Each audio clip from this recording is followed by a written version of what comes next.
The numbers in the Global Trends Report, Jan, of refugees and displaced people, they're absolutely staggering. Can you give us a summary of the key findings and the recommendations of the report?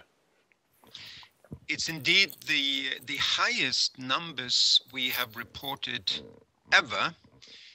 3 years in a row, we thought now it cannot get worse, and it is getting worse, with nearly 60 million people now displaced by war, conflict, repression.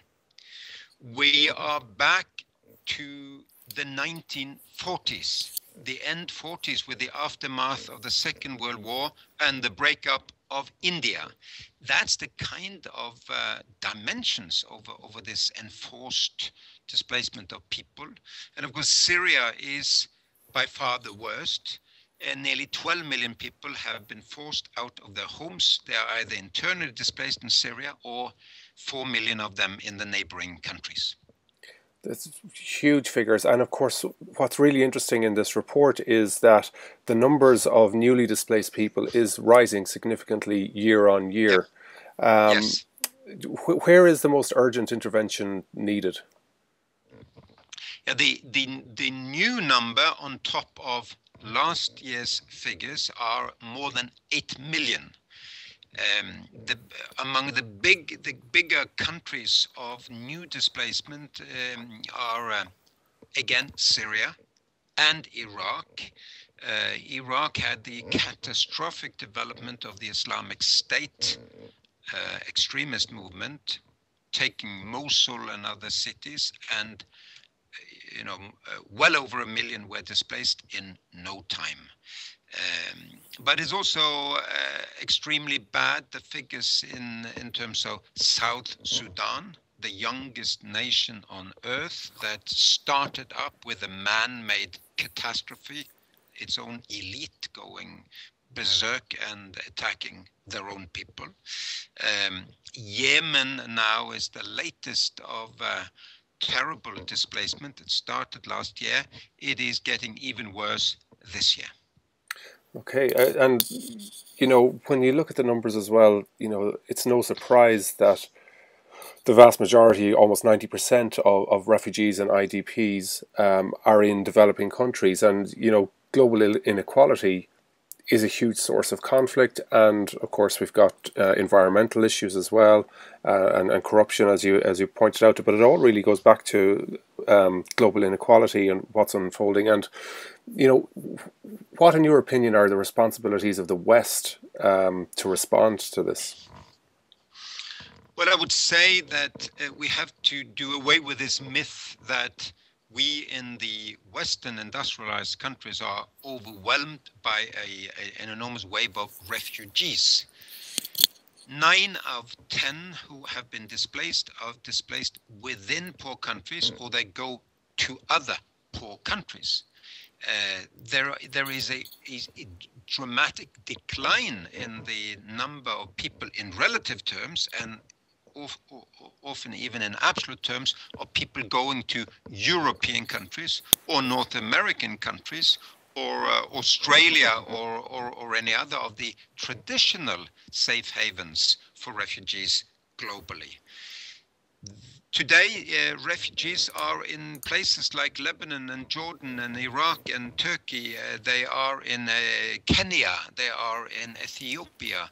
They are in poor countries, and these countries get even too little assistance from the rest of the world in helping the refugees there. We are coming now with a new report, the Norwegian Refugee Council, showing how bad the housing situation is really for Syrian refugees in Lebanon and Jordan. But when you understand that 1/3 of the population now are refugees, of course it's going to be bad. It has to be a massive Marshall Plan type solidarity with these countries.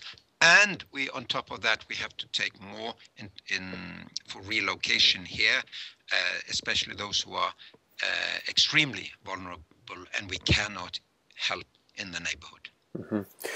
One of the questions that came to us on Twitter is regarding, Europe's response, which has been put under the spotlight because we've got reports of France closing its borders, for instance, the UK returning Syrian refugees to the point of entry into Europe, and is the so-called Dublin regulation outdated? It seems to me that we need a new policy. What are your recommendations for policymakers? And actually, are you involved in that process? Well, we're not directly involved in, which we would like to be, in the discussion on revision to this these Dublin rules or the management of the outer border of Europe, the so-called Schengen agreement. Mm-hmm. Because it doesn't work today. We would like to be involved in trying to design a better system that would be a more open, fair, humane system that would also not leave it to the poorest and least well-organized places in Europe, like Greece or Sicily, Italy, and that kind of places, to take so much of the burden for Europe being a neighbor to the Middle East, which is falling completely apart. Mm-hmm. What would the better agreement be? Well, number one, European leaders sit down as they did when the banks were threatened. I mean, if they take the survival of banks as importantly as they did, why not survival of people equally important? They would sit down and they would say, we will have a much bigger investment now in survival of refugees and host communities in the Middle East, number one. Number two, a much more generous quota refugee system where we give priority to stateless Palestinians, other minorities, widows with small children, people under special persecution. Those the aid organizations, cannot easily help in the neighborhood. And then also more robust efforts to make those countries who have not helped the peace effort join the peace effort. In Syria, it's really Russia and Iran on the one side and Saudi Arabia, Turkey, the United States on the other side. They have to sit down and work for peace. And Europe could be much more energetic, in my view, and saying, this is a neighborhood. We have to sit down now and get agreements. In terms of the people who are displaced near to home, I'm looking at one of the success stories, or interesting stories anyway, is the naturalization of some 200,000 people who were forced from Burundi in Tanzania. That seems to be an interesting solution. Can you see that working in other countries? Absolutely, and it is working in many other countries. Okay. There are always three solutions to the problems of a refugee. Number one, return to his or her home, the place of origin. That, of course, presupposes security, mm-hmm. peace agreement, development aid. Most refugees would like to go home, and of course, very many have returned to Afghanistan, as they have returned to so many other places after the Second World War. We Europeans were refugees. Very many of us returned back home. Or we sought the second possibility, which is local reintegration. Palestinians will, it's very clear that many of those Palestinians who fled from Israel in 1948 or Palestine in 1948 will today regard themselves as being deeply rooted in Jordan. Local reintegration is always the second of solutions. And the third one is relocation to third countries. could be Europe, could be Australia, could be America, could be Asian countries, could be other Arab nations. Relocation is the third option. Of course, there's, particularly for the industrialized countries, there is this economic argument that's been put forward that, in favor of greater mobility, multi-entry permits, seasonal working visas and so forth, particularly with an aging population, that, in a generation's time, we're going to come to rely on overpopulated countries. And it makes sense for us to sort of to think in that direction. Well, migration is the past, the present, and the future. Yeah.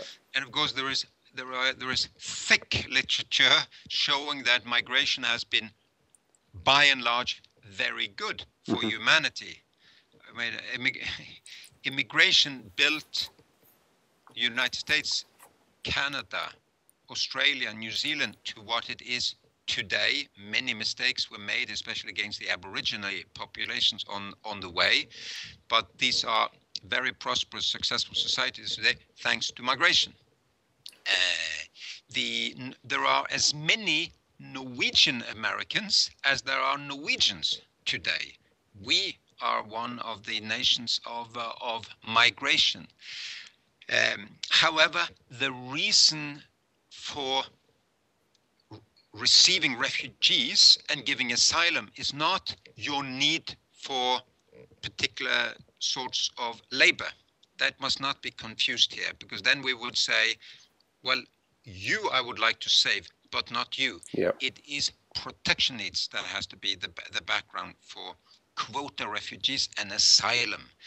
So when I said that Europe has to rethink its Dublin Convention, one of the things that should happen is people should be able to apply from outside of Europe, because today they have to risk their lives on a barge in the Mediterranean to be able to seek asylum, and that is one of the many mistakes of the Europe's asylum policies today. Of course.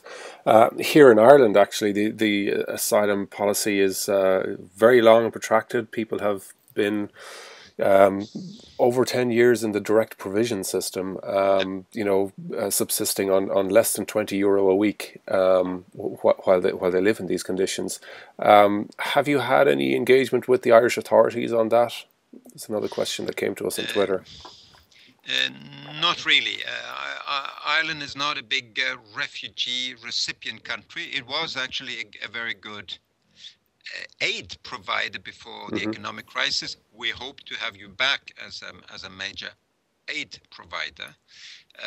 Interestingly, in Europe, the figures that we present today show that only Sweden of European countries have 2% of its population with refugee background. The second and third are Norway and Switzerland, with 1% only of the population as refugees. Europe is not a refugee receiving continent in this generation, and Ireland is among the countries that really are not receiving very many at all.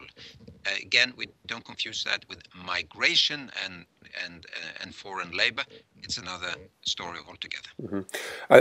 Speaking of Norway, and given that you work there, a question that came to us is related to the report in The Guardian that Norway's State Secretary, Joran Kelmyr, and other European officials visited Eritrea or are in talks with the Eritrean regime about closing borders there and possibly returning refugees there.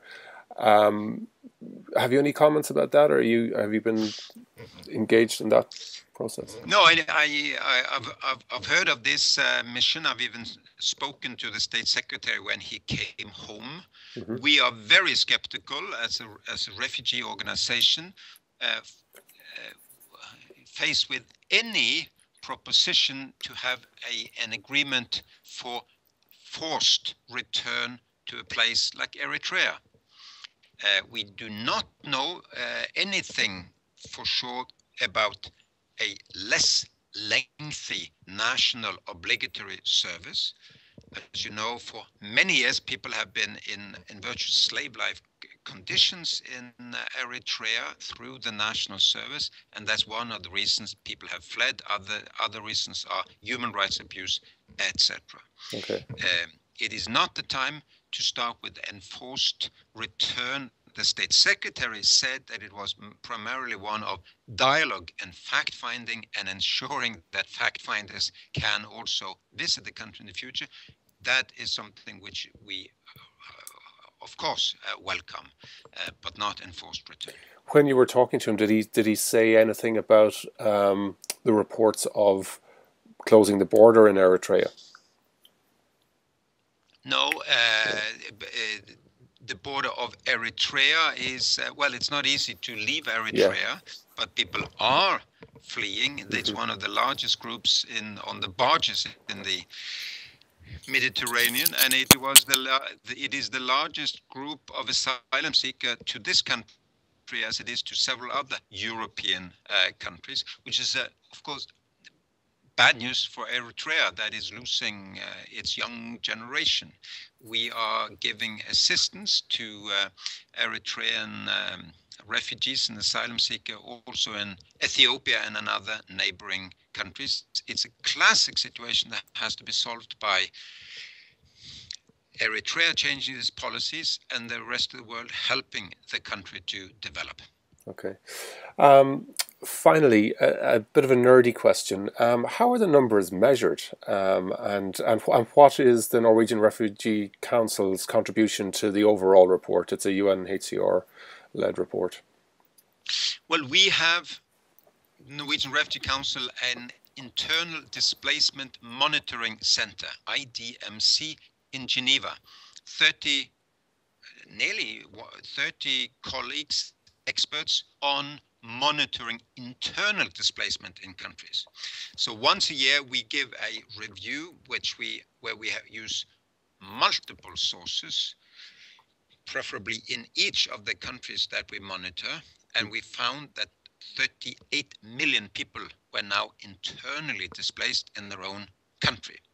It's an even higher number than the one that the UNHCR, the High Commissioner for Refugees in the United Nations, put together on the number of people who become refugees in neighboring countries. A refugee is registered in the neighboring country as seeking protection. The two numbers combined bring today's figure 59.5 million internally displaced and refugees from war and repression. On top of that, NRC also makes reports on natural disaster displacement, and those figures are even higher. But those displaced by floods and earthquakes and droughts and so on usually have a better chance of returning once the natural disaster is gone.